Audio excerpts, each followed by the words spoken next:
El almirante Ernest King se convertiría en uno de los oficiales más influyentes, aunque algo subestimados, de la Segunda Guerra Mundial, liderando la Marina de los Estados Unidos, durante la gran mayoría de la participación directa de los Estados Unidos en dicha guerra mundial. Sin embargo, sus inicios no sugerían tal futuro para su carrera. Nacido el 23 de noviembre de 1878, hijo de inmigrantes británicos que vivían cerca de Cleveland, Ohio, Ernest Joseph King no crecería en ningún lugar cerca del mar. Pero su hogar era parte de uno de los puertos en el lago Erie. Su padre trabajaba en un taller de reparación de motores de vapor del tipo ferroviario, no la variante naval, y el joven pasaría sus primeros años entre los colegas de su padre, adquiriendo un aprecio por la maquinaria, pero también una actitud muy terca y directa que nunca realmente perdería. Alternando entre la escuela y el trabajo en el taller de motores, King logró contraer fiebre tifoidea en su adolescencia, y aunque fue algo muy peligroso, logró superarlo y volvió a trabajar en los motores tan pronto como tuvo la fuerza. Después se transferiría a la Academia Naval de los Estados Unidos, destacando entre más de 30 candidatos en un examen competitivo. Su período allí abarcaría el cambio de siglo y la guerra hispano-estadounidense, donde decidió que, aunque un oficial naval tenía que tener enemigos, sus enemigos naturales aquí eran el personal académico, y por lo tanto conspiró con sus compañeros de clase para diseñar un sistema que ayudara a los estudiantes menos académicos para asegurar que todos aprobaran, lo que significaba que durante la segunda mitad de su estancia en la academia, cuando el sistema estaba en funcionamiento, no habría exactamente 0 abandonos. Además, decidió que pintar un objetivo en su espalda no era una buena idea. A pesar de ser lo suficientemente talentoso para tener una buena oportunidad de graduarse como el mejor de la clase, calculó que esto significaría que la gente esperaría cosas de él todo el tiempo. Mejor trabajar su camino hasta los rangos sin expectativas absurdas que incluso el más mínimo error podría dejar a la gente decepcionada, y por lo tanto resolvió apuntar a una graduación justo por debajo de la cima, suficiente para demostrar su habilidad, pero lo suficientemente bajo para evitar que la gente lo señale todo el tiempo. Sin embargo, el estallido de la guerra con España significó que todas las manos estaban en cubierta para la comparativamente pequeña Marina de los Estados Unidos. En ese momento, y así King se aseguró una posición en el United States Ship San Francisco, un crucero que terminó pasando bastante tiempo frente a Nueva Inglaterra por si aparecía un saqueador español. La Marina de los Estados Unidos consideraba improbable un ataque, pero debido al sentimiento público, se vieron obligados a enviar algo. Como resultado, su única acción durante la guerra fue un breve período en el servicio de bloqueo, recibiendo algunos disparos desde los fuertes de La Habana. En este tiempo empezó a mostrar un estilo de liderazgo por el que luego sería reconocido o mal visto según a quien le preguntaras. Si no sabía algo, y se daba cuenta de que no sabía algo, aceptaría cualquier consejo e instrucción de alguien que reconociera como un experto en el campo. Pero una vez que había asimilado este conocimiento a su propia satisfacción, se consideraba a sí mismo un experto similar en el campo y por lo tanto no toleraría más argumentos o discusiones sobre cómo se debía hacer o no hacer algo. Y si te atrevías a discrepar públicamente con él, sin importar tu rango o estatus, King rápidamente haría una impresionante imitación de una caldera naval con su válvula de seguridad desactivada. Finalizada la guerra, King y sus compañeros volvieron a la academia, donde se graduó cuarto en su clase. En esencia, él había querido lograr ese objetivo, y entró en servicio activo en una marina que era muy diferente a la que se había unido. Annapolis, en 1897, había sido una colección de edificios en decadencia y construcciones temporales que datan de la Guerra Civil. Ahora, entre la publicación y popularización de los escritos de Mahan, la propia guerra hispanoamericana y la presidencia de Theodore Roosevelt, el presupuesto naval estaba aumentando, los nuevos barcos estaban bajando por las gradas y se rumoreaba que Annapolis incluso tenía algún tipo de reconstrucción planeada. El único problema, la promoción era glacial, avergonzando a la Marina Real de 1700 en su cúspide de patronazgo y paz. La mayoría de los oficiales no alcanzaban el rango de comandante o capitán hasta entrados en edad, y los almirantes solo servían pocos años antes de jubilarse por salud o edad obligatoria. Pero King se mostraba optimista de que los nuevos barcos traerían más puestos y oportunidades de avance. Y así, después de un breve curso en diseño y uso de torpedos, se embarcó a bordo del barco de reconocimiento United States Ship Eagle como el navegante. Esto le permitió desarrollar sus habilidades en navegación y manejo de barcos en una etapa temprana de su carrera. Y, por supuesto, King, siendo King, tomó este viaje como una oportunidad para elaborar nuevos métodos de navegación para mantenerse entretenido, así como para modificar y mejorar el equipo de topografía que les habían proporcionado. Resultó que esto fue seguido por un viaje a tierra para dejar que sus ojos sanaran, ya que resultó que mirar a través de instrumentos ópticos de precisión con lentes de enfoque en medio del verano caribeño no era exactamente bueno para la visión de uno. Una vez lograda esta recuperación, su siguiente asignación fue al flamante United States Ship Illinois, que ahora servía como ayuda de señalización para el almirante a bordo, donde decidió una vez más que los instrumentos disponibles para él eran inferiores e inventó un nuevo transmisor de semáforo para hacer su trabajo más simple y fácil. También comenzó a escuchar de sus compañeros de barco que los cañones a bordo podían disparar mucho más lejos de lo que los telémetros y los sistemas básicos de control de fuego que tenían permitirían, un asunto que le intrigaba, pero por el momento no podía hacer mucho al respecto, ya que no estaba asignado a la artillería. Pero sus talentos estaban siendo reconocidos por los oficiales superiores, y pronto fue reasignado al United States Ship Cincinnati como oficial de guardia, una posición que normalmente se daría a oficiales varios años mayores que él. Después el crucero comenzó una extensa misión en el extranjero cuando King se enteró que la Marina de los Estados Unidos iniciaba competencias oficiales de artillería entre embarcaciones. Naturalmente, King decidió que sus equipos de artillería recién asignados debían ganar, y de inmediato se puso a desmontar, analizar y mejorar los telémetros, miras, engranajes y básicamente todo sobre el cañón excepto el propio cañón, y uno sospecha que eso fue puramente porque le faltaba un soplete de oxiacetileno. No debería sorprender que Cincinnati se alejara del escuadrón asiático con el primer premio para gran satisfacción de King. Sin embargo, el viaje de King no estuvo exento de problemas. Fue confinado a su cuarto varias veces por regresar tarde y borracho de su permiso en tierra, pero en el típico estilo de King, decidió que esto era una debilidad que debía ser destruida y eliminaría sin piedad ese defecto de carácter. A tal grado que nunca volvería a llegar tarde o con resaca al servicio, aunque eso no le impidió seguir bebiendo.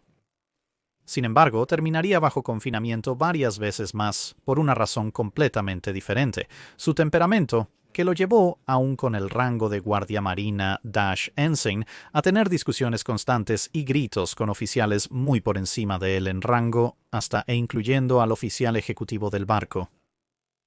Mientras estaba estacionado en el lejano oriente, King obtuvo algo así como un primer plano de elementos de la guerra ruso-japonesa, pero para 1905 estaba volviendo a los Estados Unidos para recibir nuevas órdenes, así como para casarse con la mujer que había estado cortejando desde la academia, Martha Rankin Egerton. Una vez logrado esto, fue enviado al United States Ship Alabama, donde se le dio el cargo de la mitad delantera del armamento del barco, nuevamente una posición que generalmente se le da a alguien con mucha más experiencia. Durante este viaje descubrió el diario Proceedings of the U.S. Naval Institute, donde los oficiales podían expresar sus pensamientos abiertamente sin prestar demasiada atención al rango relativo.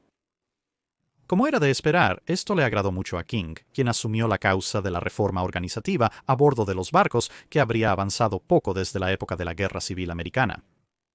Con el tiempo, a través de las presentaciones al diario y a medida que su carrera avanzaba, últimamente a través de una autoridad más directa, emprendería una variedad de cruzadas personales similares contra todo, desde la burocracia hasta la oficina de ordenanzas, hasta los uniformes navales, que él pensaba que deberían ser grises, y la forma en que se compartía la responsabilidad a lo largo de la cadena de mando. Entre su talento y la apertura de nuevos puestos a medida que la Marina se expandía, King avanzó de alférez a teniente en solo 3 años, regresando a Annapolis como instructor, principalmente en artillería y sus deberes asociados, donde duró un par de años. Luego fue trasladado a ser el oficial a cargo de la disciplina, aunque su temperamento y actitud aún lograban meterlo en problemas con sus superiores, incluso allí. Sin embargo, lograr superar ese problema lo encontró en 1906, donde un susto de guerra con Japón y la llegada del Her Majesty's Ship Dreadnought habían causado un aumento en el interés en las acciones de la flota y las capacidades de combate de ambos barcos y los hombres que los lideraban, lo que por supuesto también interesó a King en ese tema y lo impulsó a trabajar con un compañero de oficio, William Pye. para desarrollar el primer reloj de alcance de la Marina de los Estados Unidos, el elemento principal para una computadora central de control de fuego. Para su molestia y quizás eterno agravio, la Oficina de Ordenanzas tomó felizmente el diseño, pero se negó a pagar a ninguno de los oficiales por su trabajo o permitirles solicitar una patente.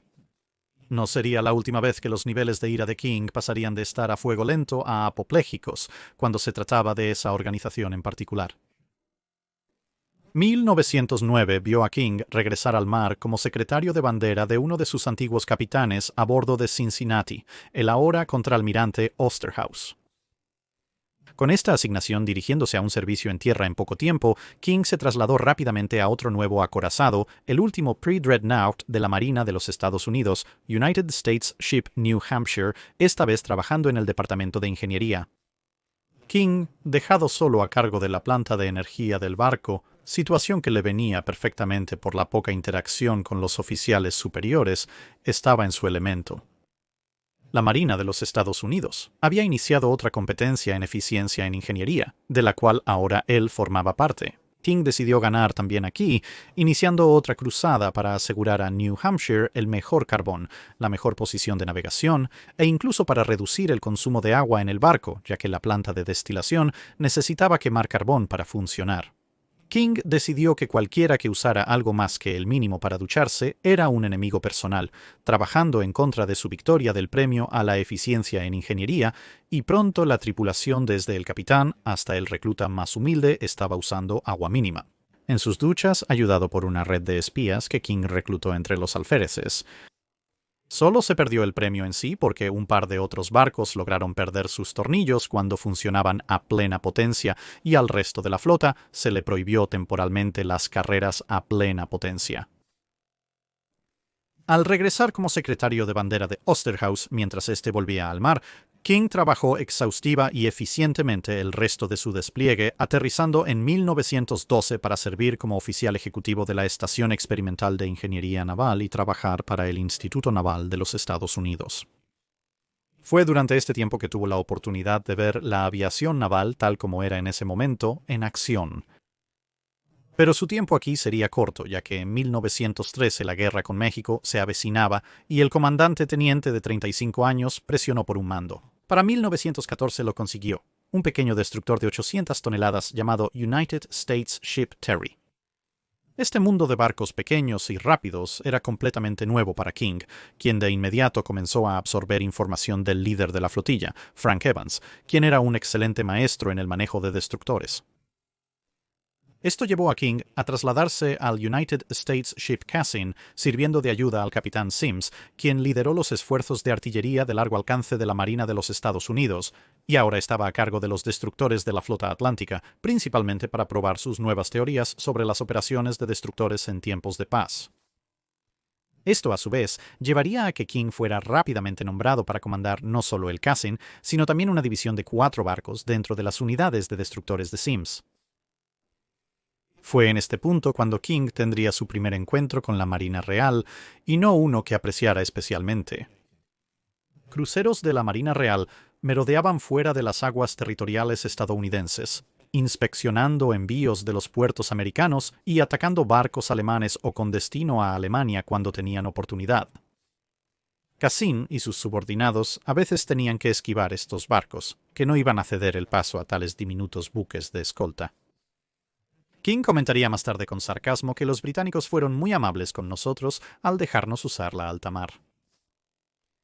A finales de 1915, King se presentó a su deber como parte del personal del vicealmirante Mayo, donde, aunque técnicamente estaba allí principalmente por su talento en ingeniería, comenzó a usar su reciente experiencia para ayudar a Mayo a mejorar los planes de reconocimiento de destructores de la flota. Aún pertenecía a este personal cuando Estados Unidos declaró la guerra a Alemania y la Marina estadounidense entró rápidamente en caos, intentando determinar cómo entraría en guerra cuando, hasta hace poco, los preparativos e incluso las conversaciones al respecto habían sido prohibidos por motivos políticos. Sin embargo, este era el entorno natural de King, y se puso a trabajar ayudando en la transición del carbón al combustible de petróleo, entrenando y distribuyendo a los muchos reclutas frescos que necesitaban ser incorporados a la Marina para llevar sus barcos a plena capacidad de guerra, y luego acompañó a Mayo a raíz de Sims en 1917 al Reino Unido para abordar algunas de las quejas de Sims, la mayoría de las cuales se reducían a Sims tratando de luchar en una guerra real, y el Departamento de Marina en casa parecía centrarse principalmente en una campaña extraña y persistente contra el crecimiento de los árboles, generando cantidades cada vez mayores de papeleo. Esto, naturalmente, provocaría más enfrentamientos con la Marina Real. King tuvo la desgracia de llegar en un momento en que Beatty estaba al mando de la gran flota en lugar de Jellicoe. Se estaban llevando a cabo juegos de guerra y se habían separado dos mitades de la gran flota, una liderada por Beatty y la otra por el almirante Sturdy. La niebla descendió, reduciendo la visibilidad como sucedió en Jutlandia. Beatty estaba indeciso. La niebla se levantó, revelando que Sturdy, menos reservado sobre las habilidades de su barco en el Merck, había maniobrado y tenía a Beatty completamente a su merced. En lugar de intentar salvar su comando, King presenció cómo Beatty simplemente canceló el ejercicio. Sobra decir que King no estaba nada impresionado. Encontró una impresión algo mejor cuando se unió al almirante Jellicoe a bordo de un destructor que estaba custodiando un monitor que estaba realizando tareas de bombardeo costero en el canal, lo que luego llevó a un alegre baile de evasión mientras las baterías costeras alemanas intentaban eliminar el destructor, sin éxito. Sin embargo, este episodio de su carrera, probablemente la exposición prolongada a BT, aumentó su desagrado por los británicos en general, aunque siempre haría una excepción con los oficiales que consideraba competentes. El fin de la guerra trajo a King a casa como un capitán de 40 años, ahora a cargo de la escuela de posgrado en Annapolis, donde él y dos colegas se entretienen con la simple tarea de reestructurar completamente el programa de entrenamiento de oficiales navales, haciendo un trabajo tan bueno que fue adoptado en su mayoría por la Marina en pocos años y aún forma la base del curso de Annapolis hasta el día de hoy. King estaba bastante contento aquí hasta que escuchó que el almirante Wilson estaba en camino para dirigir la academia. King odiaba a Wilson un poco más de lo que odiaba a la mayoría de las otras personas, y exigió un mando en el mar solo para alejarse de él, incluso aceptando el mando de un barco de suministros. Solo para alejarse de Wilson. Sin embargo, después de un año de eso, King había tenido suficiente y pidió otro mando. Nada que realmente flotara estaba disponible, pero el mando de submarinos sí lo estaba, así que optó por eso. Y en un movimiento que no debería sorprender absolutamente a nadie en este punto de la narrativa, inmediatamente se puso a reorganizar todo en su división, obligando a sus hombres a vivir a bordo de sus barcos en lugar de los barcos de apoyo junto a los que estaban amarrados, y presionando por una estrategia ofensiva de largo alcance en lugar de la opción de defensa costera. En este caso, su pensamiento resultó estar algo adelantado a su época. Los submarinos que tenía a mano eran simplemente demasiado pequeños, demasiado poco fiables y demasiado estrechos para hacer lo que realmente les pedía. Pasando a comandar una base de submarinos en New London, King dirigió un mando estricto y competitivo. En 1925 el submarino S-51, basado allí, fue embestido y hundido por un barco de vapor civil. King fue puesto a cargo de su rescate, aunque no sabía nada sobre rescate marino, y el submarino estaba a una profundidad mayor de lo usual para los buzos. A pesar de esto, todo iba bastante bien, aunque los buzos tuvieron que soportar condiciones peligrosas y muy adversas hasta el día del levantamiento, cuando se desató una tormenta y el submarino terminó emergiendo a la superficie por sí solo, a pesar de que solo se habían adjuntado algunos de los pontones de flotación. El intento de remolcarlo a aguas poco profundas falló, y el submarino fue hundido deliberadamente nuevamente. Finalmente, lograron que el submarino emergiera y lo remolcaron a Nueva York. El éxito general de la operación le valió a King una medalla de servicio distinguido y el reconocimiento público. King ahora quería otro mando en el mar, pero los puestos eran escasos. Se consideraba que los cruceros eran la mejor opción, pero los de Omaha y Pensacola apenas estaban entrando en servicio, y la crónica falta de financiación del Congreso antes de 1916 significaba que había muy pocos otros buques de clase crucero disponibles. Sin embargo, aún había esperanza. Los Lexingtons estaban a punto de terminar sus conversiones y necesitarían capitanes, pero la mayoría de los aviadores navales eran demasiado jóvenes a pesar de que se consideraba necesario el conocimiento de la aviación para el mando de un portaaviones. El primer paso en este camino fue el mando del tender de hidroaviones United States Shipwright. Teóricamente esto sería seguido por King aprendiendo a volar en una estación costera, dándole así experiencia en vuelo real, así como en el mando de un barco que trataba con aviones. En cambio, King exigió que su tripulación le enseñara a volar utilizando los hidroaviones del barco, lo que le dio cierta ventaja cuando fue enviado a tierra para obtener calificaciones formales en 1927, permitiéndole alcanzar las calificaciones básicas rápidamente, aunque no era conocido como el mejor piloto del mundo. Luego fue llamado a la derecha y se estaba reincorporando cuando el submarino S-4 fue golpeado y hundido, esta vez por un barco de la Guardia Costera. Debido a su experiencia con S-51, llamaron a King. Algunos tripulantes aún vivían y podrían salvarse. King abordó un tren nocturno a través de un clima desagradable, luego tomó un ascensor del hidroavión en el acorazado United States Ship New York, llegando a la mañana siguiente. Desafortunadamente, el clima era pésimo. El submarino estaba demasiado dañado para ser rescatado llenando los tanques de lastre, y el equipo restante era demasiado primitivo, y la tripulación restante a bordo del S-4 lamentablemente se quedaría sin aire. No obstante, King persistiría y pudo rescatar al S-4 de manera similar a como había logrado rescatar al S-51, adquiriendo un nuevo objetivo particular de su odio, la prensa en el camino, ya que varios periódicos lo habían acusado a él y a la Marina de negligencia, a pesar de que King había hecho todo lo posible para salvar las vidas de los submarinistas, hasta e incluyendo obligar al barco a permanecer fuera cuando prácticamente todos los demás le decían que entrara. Al regresar a la derecha con otra medalla de servicio distinguido por sus esfuerzos, se encontró brevemente a cargo del componente aéreo de la Marina de los Estados Unidos, en el Atlántico, cuando el almirante a cargo tuvo que ir a tierra. Pronto en junio de 1928 King tenía nuevas órdenes, el mando del United States Ship Lexington. Estaba eufórico. Lamentablemente eso no duró. Las órdenes fueron anuladas dentro de un mes a favor de asignarlo a la oficina de aeronáutica. No estaba contento, y no era precisamente tímido para hacerlo saber. Sorprendentemente, en un par de años realmente estaba al mando del Lexington. Su gran tamaño había llevado a que la tripulación se relajara un poco en cuanto a la disciplina. El rey terminó con esa rotación de oficiales que consideraba inadecuados y mantuvo a aquellos que cumplían con sus exigentes estándares. El barco se transformó rápidamente. Mientras que King se propuso el objetivo de aprender cómo operar un portaaviones y una vez que esto se hizo, se lanzó a desarrollar nuevas tácticas para su barco y su complemento, de aviones para utilizar dado que casi nadie sabía nada sobre la operación de un portaaviones tan grande y complemento aéreo, era un negocio arriesgado, y uno que coqueteaba con el desastre. En varias ocasiones, con el temperamento de King elevándose, a veces usando el sistema de PIA o simplemente caminando hasta el borde del puente y gritando lo suficientemente fuerte para ser escuchado en toda la cubierta de vuelo.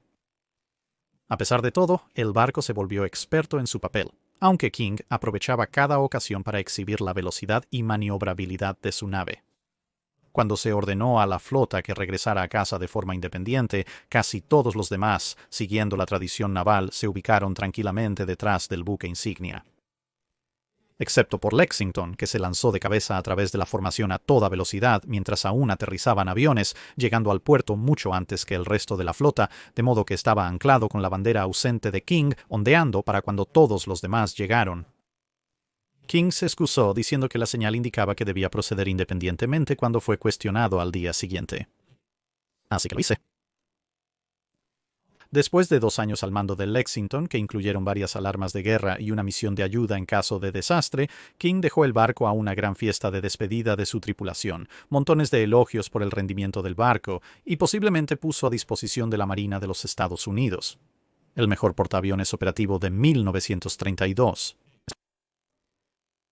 No es que King quisiera irse. De hecho, disfrutó su estancia en el Lexington, pero su trabajo le había recomendado para el rango de contraalmirante y ahora asistiría a la Escuela de Guerra Naval, donde su trabajo señaló que el enemigo más probable de América en la próxima guerra sería Japón, y con igual certeza, América realmente no estaba preparada para el conflicto.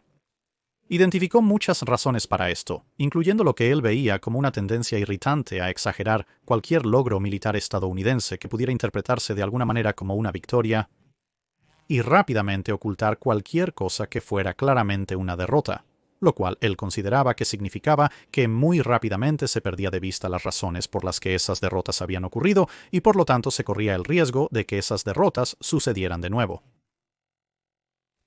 A los 54 años, con su rango de contraalmirante confirmado, estaba mirando alrededor de 10 años de servicio con rango de bandera antes de llegar a la edad de retiro obligatorio a los 64, y por lo tanto se puso un nuevo objetivo, llegar a ser jefe de operaciones navales antes de que ese tiempo se acabara. La muerte del almirante Moffat en el accidente del dirigible Akron dejó una vacante como jefe de la oficina de aeronáutica, y entre algunos aliados clave y su propio cabildeo, King logró conseguir el trabajo como su reemplazo. Durante los siguientes 3 años, batalló con los presupuestos reducidos de la era de la Depresión, el Congreso y la Oficina de Armamento para sostener la aviación naval.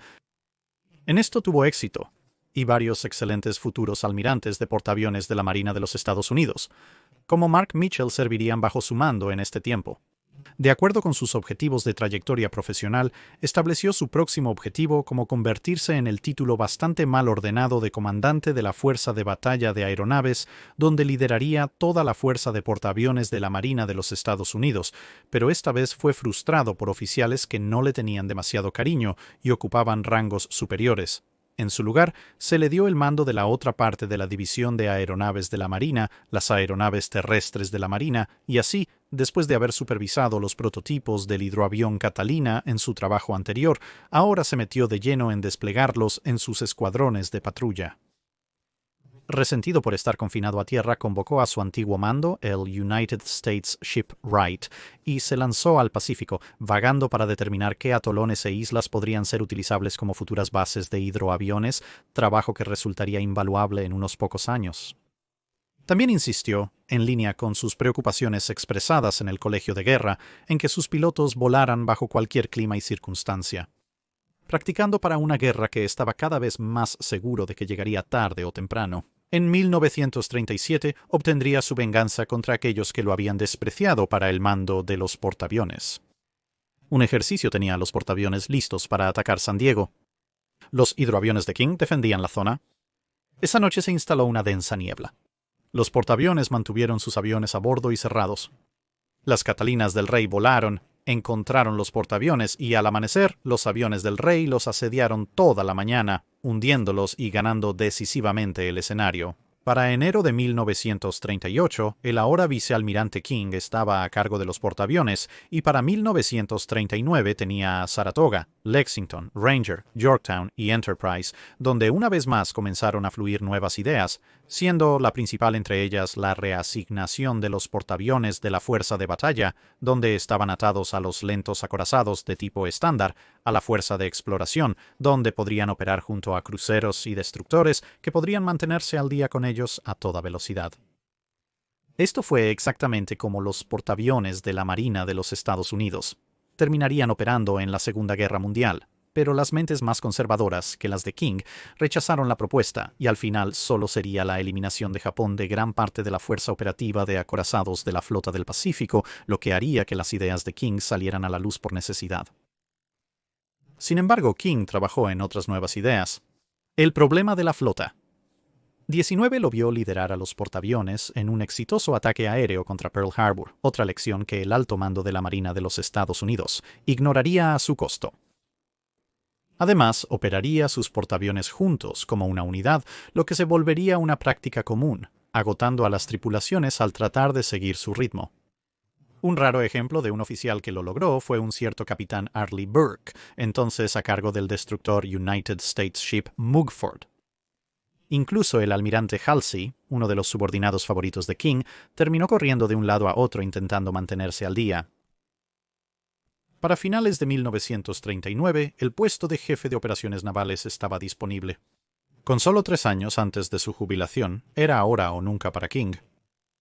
Pero con 74 almirantes en la Marina de los Estados Unidos, y solo 3 de ellos, incluyendo a King, siendo los llamados almirantes de portaaviones, los almirantes de acorazados seleccionaron a uno de los suyos, el almirante Stark, para jefe de operaciones navales. Se ordenó a King un puesto en la Junta General. Su carrera parecía haber alcanzado su punto máximo y estaba en un patrón de espera rumbo a la jubilación. Llegó a su nuevo puesto días antes del estallido de la Segunda Guerra Mundial en Europa, pero se negó a tomar el nuevo puesto como una posición de ocaso. Cuando se le ordenó llevar al secretario de la Marina en un recorrido por la flota, incluyendo su despliegue en Pearl Harbor, King pidió y obtuvo un cheque en blanco efectivo para mejorar las defensas antiaéreas de la Marina de los Estados Unidos, que él mismo había demostrado que eran completamente inadecuadas. Con la típica despiadadez, puso en marcha las mejoras en cuestión de meses, en lugar de los típicos varios años.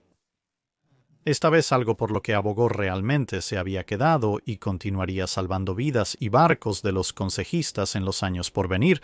Su energía continua lo hizo recomendado por el secretario de la Marina Edison, y a medida que la situación en Europa se deterioraba, King encontró un aliado en su antiguo competidor, el almirante Stark, quien rápidamente se dio cuenta de que la Marina de los Estados Unidos iba a estar en guerra tarde o temprano y alguien como King sería necesario. Siguiendo las recomendaciones de Edison, Stark insistió en que King fuera asignado para liderar la Escuadra del Atlántico. Después de un recorrido por parte de su nuevo mando junto al nuevo secretario de la Marina, Knox izó su bandera a bordo del United States Ship Texas y se puso a elaborar planes de guerra y a poner la flota en estado de preparación para la guerra, lo cual fue muy oportuno ya que descubrió que la caja fuerte de guerra de Texas contenía precisamente un plan de guerra, y ese era para la guerra con México. Todo esto se hizo con una rapidez notable, aunque el deseo fanático de King de manejar todo y considerarse el experto en todo lo que manejaba comenzaba a mostrar sus defectos. Como capitán había funcionado brillantemente, como comandante de una formación relativamente pequeña, como la fuerza de portaaviones, podía hacerse funcionar en su mayor parte. Como líder de la mayoría de los barcos de la Marina de Estados Unidos, no asignados al Pacífico, era demasiado. En su favor finalmente reconoció este problema y emitió una serie de órdenes alentando el pensamiento y la acción independientes entre sus capitanes y otros oficiales superiores.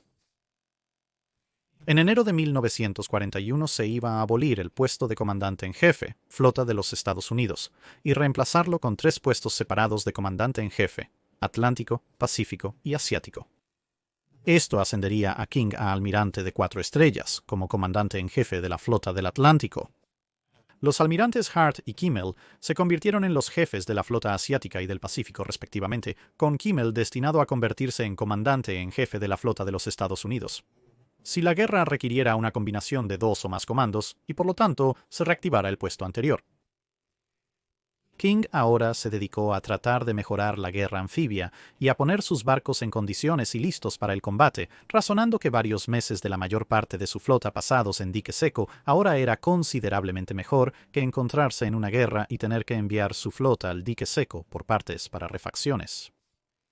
La flota atlántica fue reforzada, pero los planes que se estaban presentando requerirían trabajar de cerca con la Marina Real. Podrías pensar que esto era una mala señal, pero inicialmente en realidad fue bastante bien, probablemente ya que la cooperación estaba completamente bajo el control de King con hidroaviones de la Marina de los Estados Unidos, ayudando en la búsqueda del Bismarck, y se elaboraron planes para que los barcos de la Marina de los Estados Unidos escoltaran convoyes transatlánticos seguidos por la Marina de los Estados Unidos, escoltando tropas para aliviar la guarnición británica en Islandia.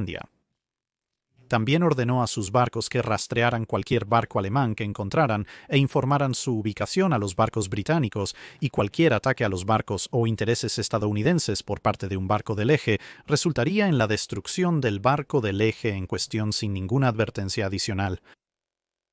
Izando su bandera en el crucero United States Ship Augusta, King llevaría al presidente Roosevelt a una reunión secreta con Winston Churchill a bordo del acorazado Her Majesty's Ship Prince of Wales.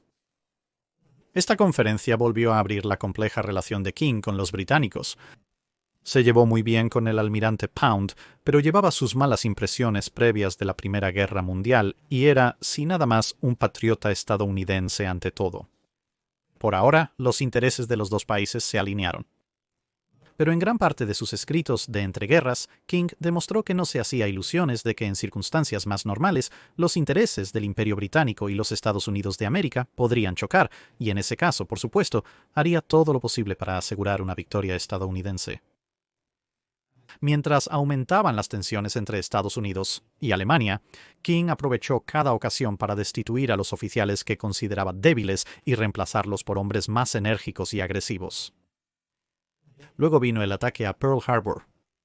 La flota del Pacífico estaba menos preparada para la guerra que la del Atlántico, aunque ya se habían iniciado algunos preparativos. Si King hubiera estado a cargo, seguramente habrían estado mucho más preparados. En una semana los japoneses parecían estar en todas partes. La Fuerza Z fue hundida y Alemania e Italia declararon la guerra a Estados Unidos. King salió nuevamente para liderar a la flota del Atlántico en la guerra para la que los había preparado durante un año, pero fue llamado de regreso. A Kimmel se le estaba relevando de su mando. Se decidió que la Marina de los Estados Unidos necesitaba un comandante en jefe de la flota para coordinar la guerra en varios océanos. El almirante Nimitz tomaría ese puesto que había sido abolido hacía menos de un año. A King se le ofreció el puesto. Al principio, dudó, pensando que con su país en guerra, el riesgo de conflictos con el almirante Stark era muy alto. No tenía nada en contra de Stark personalmente, pero las áreas de responsabilidad entre el comandante en jefe de la flota de los Estados Unidos y el comandante en jefe de operaciones navales eran borrosas y superpuestas, lo que en parte había llevado a eliminar el primer puesto. Pero después de algunas negociaciones, que incluyeron descartar cualquier obligación de realizar conferencias con la prensa o el Congreso, así como un grado de control y autoridad sobre los diversos burós de la Marina que históricamente habían permanecido muy independientes, aceptó el trabajo. Su único informe directo sería para el presidente y técnicamente para el secretario de la Marina. King se encargaría de las operaciones aquí y ahora de la Marina. Se decidió que Stark, como jefe de operaciones navales, se encargaría de la planificación estratégica a largo plazo. King reunió rápidamente a su personal, incluyendo a uno llamado Willis Augustus Ching Lee, y se dedicó a transformar la Marina de los Estados Unidos en una fuerza colosal que aniquilaría a todos los enemigos de King. También instituyó una política de rotación de su personal entre asignaciones para él y asignaciones en el mar, en su mayor parte, con la idea de que traer nuevas perspectivas desde la línea de frente sería útil, mientras que también enviar hombres con la visión más amplia de los últimos desarrollos para ayudar a las flotas de combate a ponerse en forma era una idea igualmente buena. Ahora se podía iniciar la planificación conjunta y abierta de operaciones con los británicos, pero las tensiones resurgieron. King estuvo de acuerdo en que se requería un mando unificado en el Pacífico Occidental para detener el aparentemente imparable avance japonés. Esto evolucionaría en el algo condenado mando ABDA, pero lo apoyó porque tenía un objetivo específico. La propuesta de Churchill de subordinar la flota atlántica estadounidense a la Marina Real por el resto de la guerra, de manera similar pero más general e indefinida, fue rechazada de inmediato. Sin embargo, aprobó una medida que eventualmente vería a los jefes de personal combinados formados para dirigir la guerra, pero un problema más espinoso era el comprensible deseo de Gran Bretaña de priorizar la guerra contra Alemania frente al deseo del rey, apoyado por Stark, de centrarse en el Pacífico y Japón. Aún así, la conferencia siguió su curso sin que nadie recibiera un disparo, y King se dedicó a dar a Nimitz sus órdenes de marcha para mantener la línea desde Hawái hasta Samoa y trabajar con los británicos para asegurar que las líneas seguras de transporte y comunicación a Australia también se mantuvieran. También dirigió ataques de portaaviones en islas controladas por los japoneses, pero pronto se enfureció por las quejas británicas y holandesas sobre el almirante Hart, que estaba enfermo y a quien muchos en el comando ABDA buscaban culpar por la continua desintegración del esfuerzo de guerra en esa área. Ante estos problemas, Hart fue llamado de vuelta, pero King sintió que Hart y la Marina de los Estados Unidos habían sido humillados, algo que le sería muy difícil perdonar. Los enfrentamientos previstos pero no deseados con la oficina del jefe de operaciones navales dieron a King un grado de autoridad aún mayor. El almirante Stark fue enviado a Europa para liderar los esfuerzos navales de Estados Unidos, y King asumió el título adicional de jefe de operaciones navales. Ahora era jefe de operaciones navales y comandante en jefe de la flota de los Estados Unidos, responsable de la estrategia global de toda la Marina de los Estados Unidos, y logró obtener el control total sobre varios departamentos al mismo tiempo. Ahora efectivamente emperador Dios de la Marina de los Estados Unidos. King continuó sus esfuerzos, pero se acercaba rápidamente a la edad de jubilación, lo que lo dejaría fuera de servicio para noviembre de 1942. Sin embargo, Roosevelt decidió ignorar este requisito y mantener a King el tiempo que fuera necesario. A medida que el comando ABDA se derrumbaba, King propuso que los británicos se hicieran cargo de todo al oeste de la cuña que estaba siendo impulsada por los japoneses, mientras que los Estados Unidos asumirían la responsabilidad de todo al este, lo que incluiría a Australia. Esto permitió a King desafiar aún más la política de Alemania primero, que su posición le requería apoyar nominalmente, pero también le permitió resistir las propuestas de poner a MacArthur a cargo de toda la guerra del Pacífico, que King veía en primer lugar y ante todo como un asunto de la Marina, no del Ejército, logrando finalmente encasillar el mando de MacArthur en un área relativamente confinada, donde consideraba que el general podía hacer relativamente poco daño a su propia estrategia más grandiosa. Especialmente porque la mayor parte estaba compuesta por las Filipinas, donde no había posibilidad de regresar pronto. Sin embargo, la situación era menos favorable en el Atlántico. El ingreso de Estados Unidos a la guerra permitió a los submarinos operar libremente en su costa. Los británicos enviaron rápidamente sugerencias basadas en su experiencia en la batalla del Atlántico. Esto incluía tácticas antisubmarinas, apagar luces en ciudades costeras para evitar siluetas de barcos y formar convoyes costeros. La costumbre de King de considerarse un experto una vez que había aprendido lo suficiente sobre un tema volvió para morderle. Argumentó que no había suficientes escoltas para los convoyes costeros y que los convoyes sin escolta o mal escoltados solo serían buenos objetivos para los submarinos.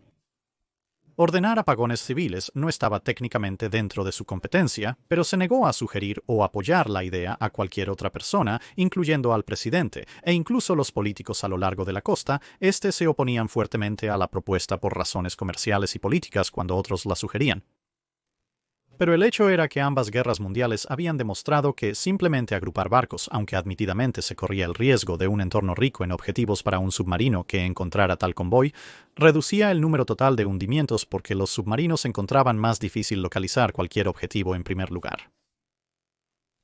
Cuando se trataba de tácticas de guerra antisubmarina, King todavía se oponía a subordinar sus barcos a otros, y eso incluía en los métodos de operación, mientras que accedía a la idea de un llamado sistema de convoy entrelazado, recomendó que la Marina Real y la Marina Real canadiense tomaran el control de la ruta del Atlántico Norte mientras que la Marina de los Estados Unidos se ocupaba del Atlántico Central y la costa de los Estados Unidos, con cada sección utilizando tácticas de su propia invención.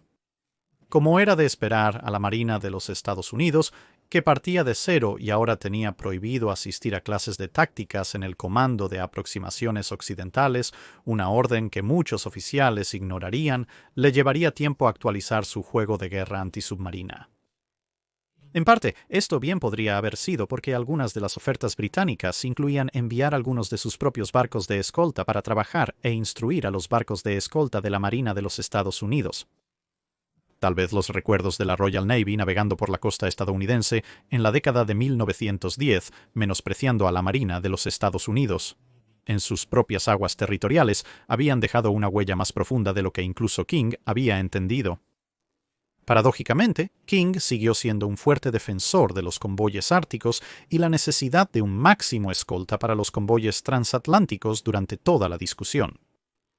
Tras el aumento de las pérdidas, el gobierno impuso apagones costeros y la Marina abandonó las tácticas de cazador asesino que habían caracterizado sus esfuerzos, representando algunas tácticas de la Royal Navy de 1939.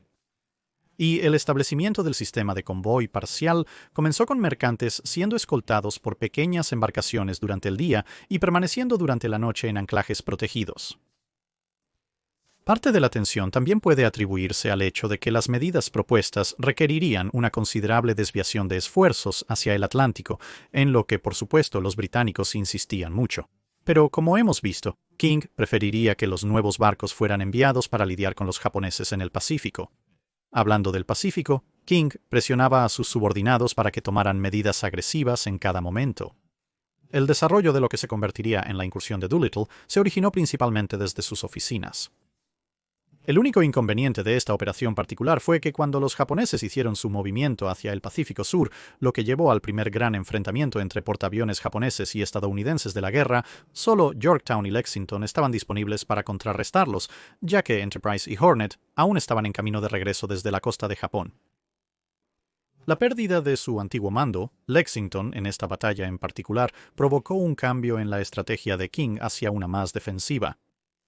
Esto y el delicado equilibrio entre King y Nimitz llevarían a la conservación de los portaaviones estadounidenses y, por lo tanto, a su disponibilidad para la batalla de Midway, aunque esta victoria también elevó la presión arterial de King a niveles más comúnmente asociados con prensas hidráulicas, ya que su naturaleza era ocultar todo, derrotas y victorias, para que el enemigo no pudiera aprender nada de él, al menos hasta que hubiera pasado tanto tiempo como para hacer que cualquier cosa que descubrieran fuera irrelevante.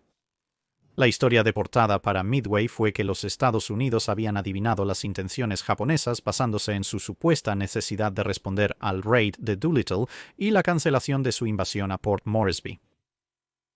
King encontró dos periódicos con titulares que afirmaban que Estados Unidos sabía de antemano del asalto, lo cual sabían gracias al descifrado de códigos.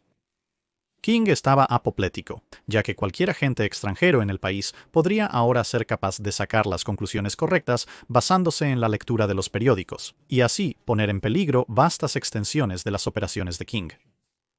Las únicas razones por las que los dueños del periódico y los reporteros no fueron llevados a juicio por traición, que era lo que King prefería, fue que King no habría, por supuesto, revelado ningún detalle de cómo había obtenido la información sobre la flota japonesa a ningún tribunal, donde, por supuesto, pasaría a ser un registro público, aunque sí organizó que al oficial que permitió al reportero ver las transmisiones de Nimitz en ese sentido se le pusiera una marca en su expediente que nunca sería promovido más allá de su rango actual durante el resto de su carrera.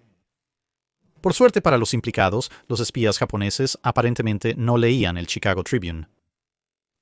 Pero King no podía centrarse solo en el Pacífico, y pronto tuvo que preocuparse por la Operación Torch, los desembarcos planeados en el norte de África en territorio francés de Vichy, así como la continua campaña de Guadalcanal en el otro lado del planeta. Esta última estaba consumiendo barcos a un ritmo prodigioso y necesitaba desesperadamente refuerzos, que no llegarían si se veían obligados a desviar barcos a Torch, que en ese momento tenía el nombre en clave de gimnasta. Sin embargo, Roosevelt lo anuló, insistiendo en que las tropas del ejército tendrían un efecto mucho mayor en el equilibrio de poder si estuvieran luchando contra los alemanes e italianos en algún teatro u otro, en lugar de ocupar una serie de pequeñas islas en el Pacífico que los japoneses habían tomado intencionalmente como una especie de zona de arrugas transoceánica contra la posibilidad de avances estadounidenses.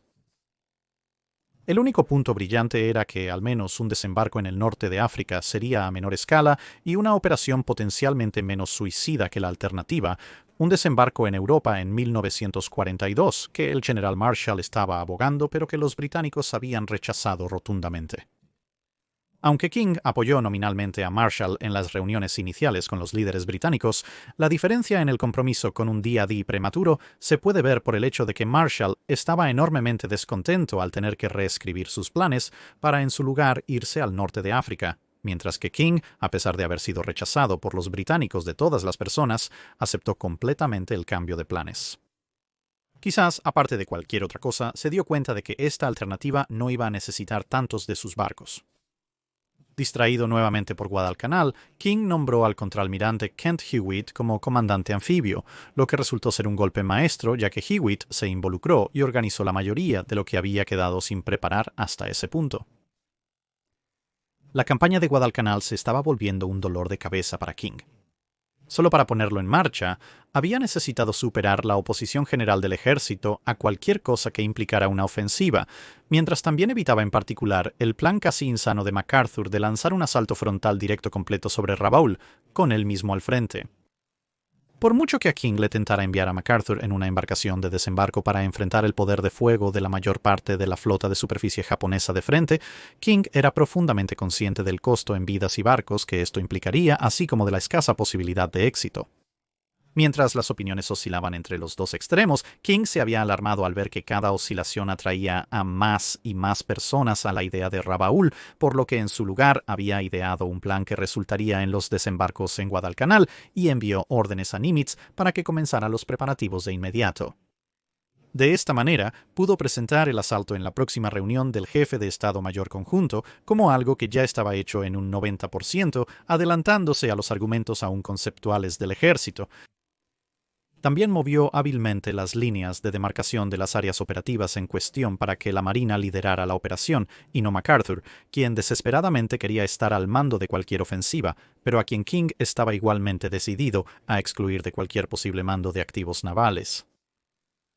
Por supuesto, para King, la campaña de Guadalcanal no había comenzado muy bien, con la primera batalla de la isla Savo siendo un desastre y con sus fuerzas estiradas entre el norte de África, el Atlántico y el Pacífico. King luchó para conseguir suficientes fuerzas en el área para compensar las pérdidas, y mucho menos para obtener una ventaja sobre la marina japonesa.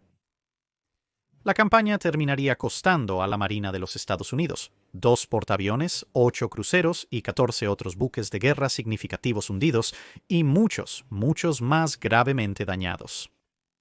Pero al final, la corriente de nuevos barcos y barcos reparados que bajaban por las gradas y salían de los diques secos, y la tenacidad de varios almirantes estadounidenses, incluyendo por supuesto a Ching Lee, quien fue enviado desde el personal de comando de King para tomar el mando del United States Ship Washington unos meses antes, vieron la campaña hasta un final victorioso. La Conferencia de Casablanca brindaría entonces más oportunidades para una estrategia conjunta entre Estados Unidos y Gran Bretaña, pero aspectos de esto casi comenzaron a flaquear cuando King abogó por un mayor compromiso británico en el Pacífico, particularmente para mantener abiertas las líneas de comunicación y transporte a China una vez que el Mediterráneo había sido asegurado. Los británicos seguían concentrados en enviar tropas a Italia y Francia para derrotar a Alemania, y querían saber por qué se necesitaban más hombres y barcos en el Pacífico. Los ánimos comenzaron a subir y King declaró que el Pacífico era una guerra estadounidense y que no necesitaba explicar los detalles, solo esbozar lo que se necesitaba. Afortunadamente, se hizo que ambos lados cooperaran y el quid pro quo fue una ofensiva británica en Birmania a cambio de que los Estados Unidos prestaran su fuerza para la invasión de Sicilia. De vuelta en casa, King intentaba manejar un equilibrio cada vez más imposible de construcción naval. Incluso los Estados Unidos tenían recursos limitados de acero, maquinaria y dinero, y las demandas de todo, desde cruceros hasta embarcaciones de desembarco, portaaviones de flota, escoltas de destructores y portaaviones ligeros, eran interminables. Priorizar uno siempre terminaba haciéndote recibir críticas de otros dos cuyos programas retrasaste.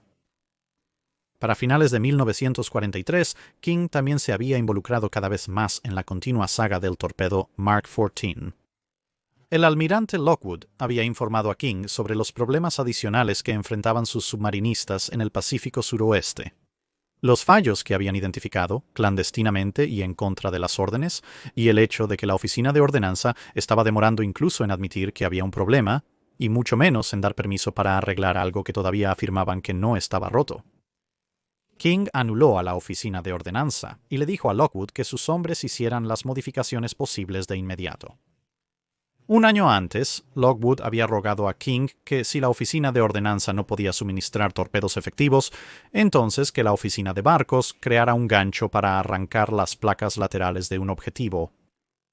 Después de esa reunión, King ordenó a la oficina de ordenanza realizar pruebas para abordar un problema de torpedos que corrían en profundidad.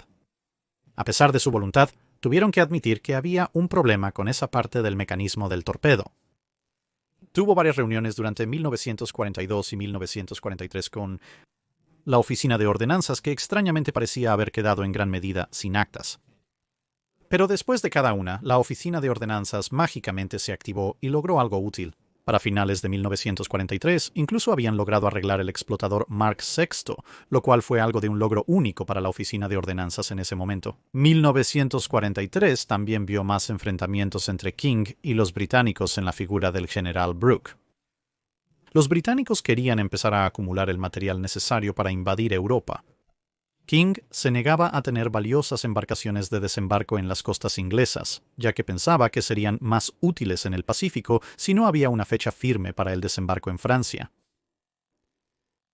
1944 vería dos cuestiones importantes: la Operación Overlord y el establecimiento de un rango de 5 estrellas, en las que se consultó a King.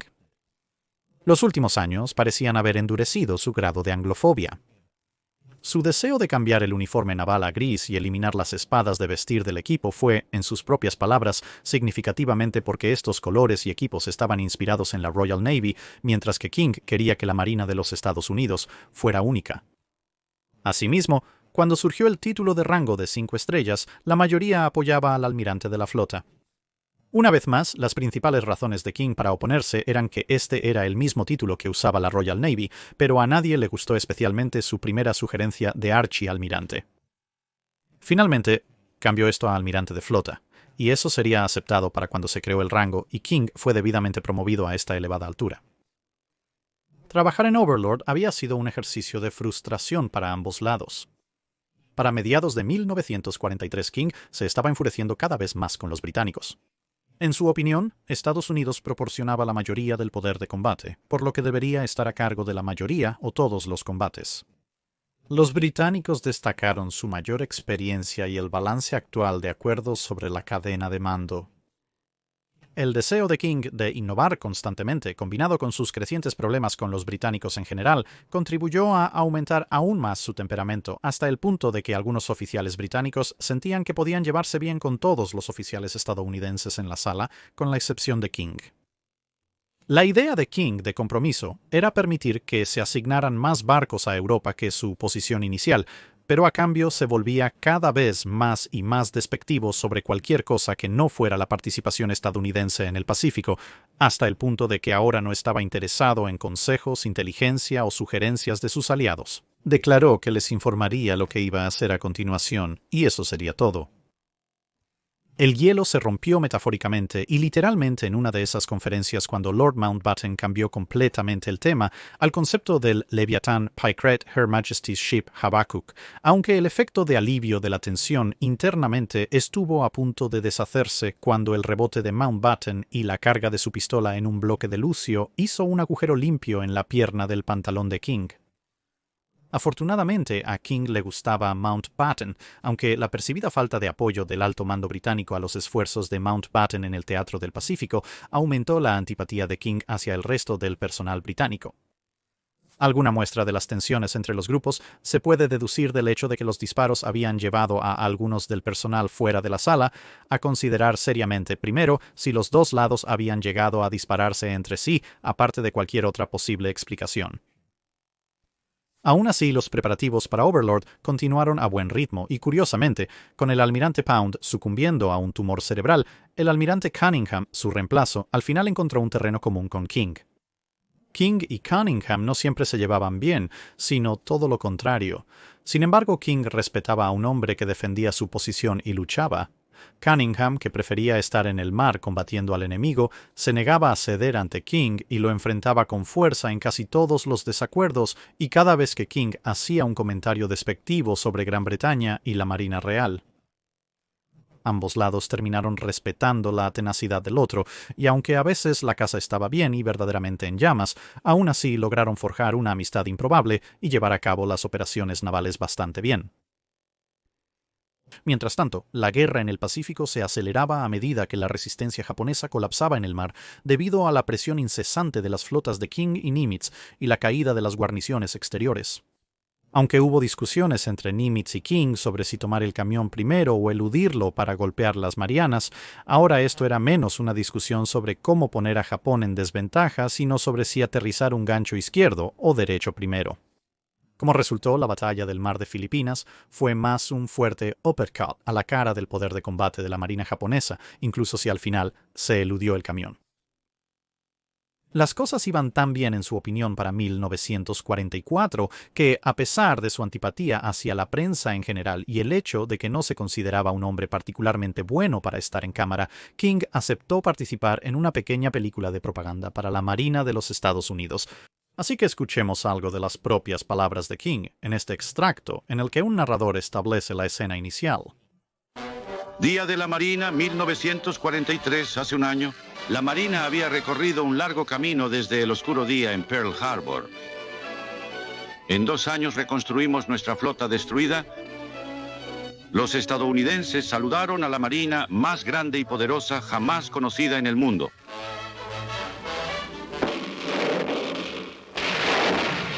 La flota estaba activa en todos los océanos. Tras 2 años de una guerra de resistencia desesperada en el Pacífico, estábamos listos para tomar la ofensiva.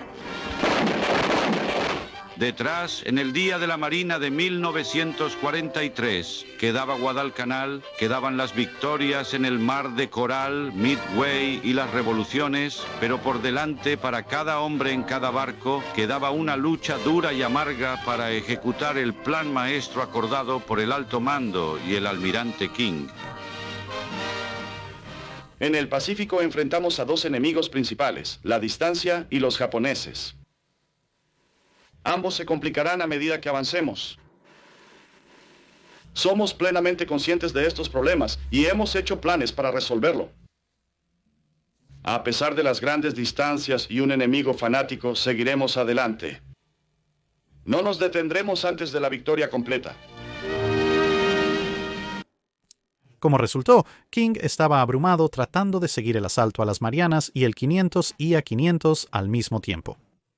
Pero una operación era mucho más grande que la otra. Así, 25 años después de que King se había parado junto a Jellicoe en la costa belga, se encontraba nuevamente a bordo de un destructor estadounidense, recorriendo el canal el 10 de junio, 1944, observando a las flotas aliadas enviando cientos de toneladas de explosivos de alto poder al interior cada minuto. Pero para King esto no era lo suficientemente cerca, y él y sus colegas pronto estaban caminando por la playa de Omaha, gracias a un viaje a la orilla en un DU-Can-Boebeoe. Las posteriores desembarcos en el sur de Francia, Grecia y la continuada campaña italiana continuaron generando fricción, y solo fue gracias a un trabajo inteligente de sus subordinados que King fue rescatado de varios campos minados políticos. King era muchas cosas, pero consciente políticamente no era una de ellas. Una vez informado, generalmente era hábil, después de cierta persuasión, para salir del problema mediante expedientes que a menudo, en términos prácticos, eran cortinas de humo básicas en las que se basa gran parte de la política. A medida que la guerra en Europa se intensificaba en una campaña terrestre con menos requisitos navales, los almirantes aliados comenzaron a enfocarse nuevamente en el Pacífico. Pero a estas alturas, King no quería que la Marina Real se involucrara en absoluto, aunque en esto se encontró algo aislado. Churchill estaba ansioso por meter a la Marina Real en el Pacífico con fuerza y vendió la idea a Roosevelt por encima de la cabeza de King. Los otros oficiales de bandera estadounidenses presentes también podían ver el uso de docenas de buques de guerra adicionales y varios cientos de aviones de portaaviones más. King se vio obligado a ceder con su única condición restante de que la flota del Pacífico británica tendría que ser completamente autosuficiente. Mientras tanto, también lidió con controlar a un Halsey cada vez más errático.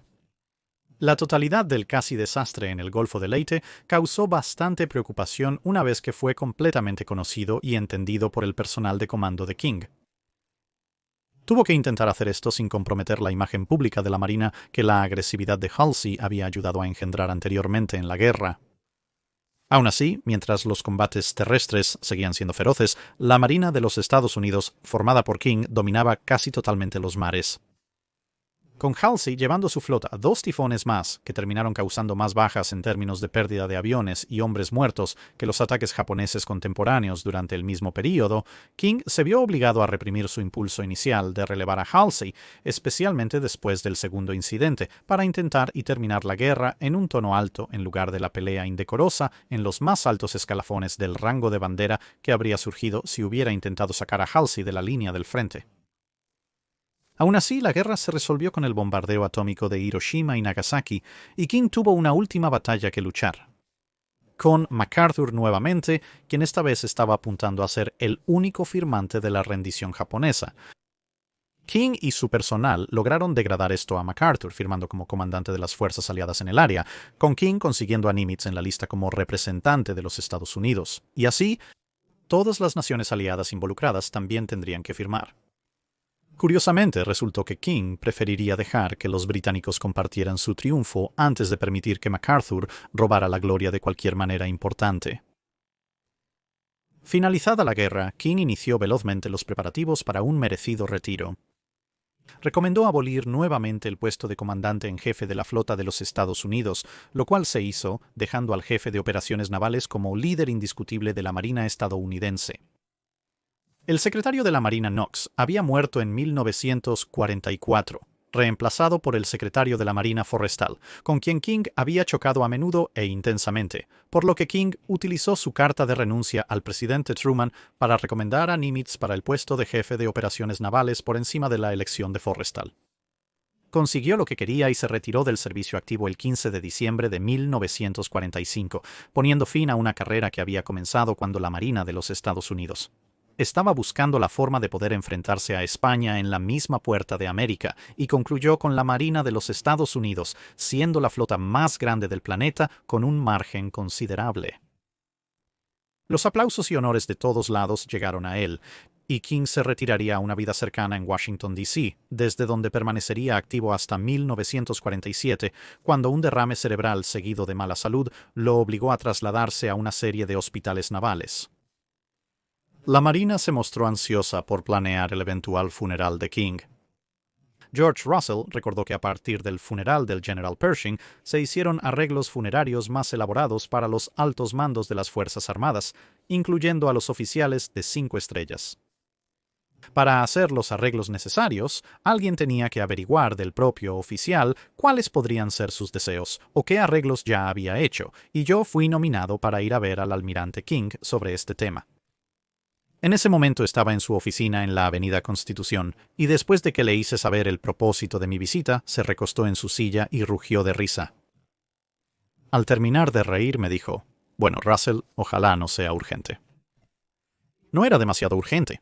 King escribiría un prólogo para una historia sobre las operaciones de la Marina de los Estados Unidos en la Segunda Guerra Mundial, su autobiografía y otros documentos, antes de fallecer el 25 de junio de 1956, a los 78 años. Sería enterrado en el cementerio de la Marina de los Estados Unidos, en Annapolis, más de medio siglo después de haber cruzado su umbral por primera vez. El vasto complejo de granito, muy lejos del desorden de chozas endebles y peligros de incendio de su juventud, el progreso representa algo así como una metáfora adecuada para el legado y la marina que dejó atrás.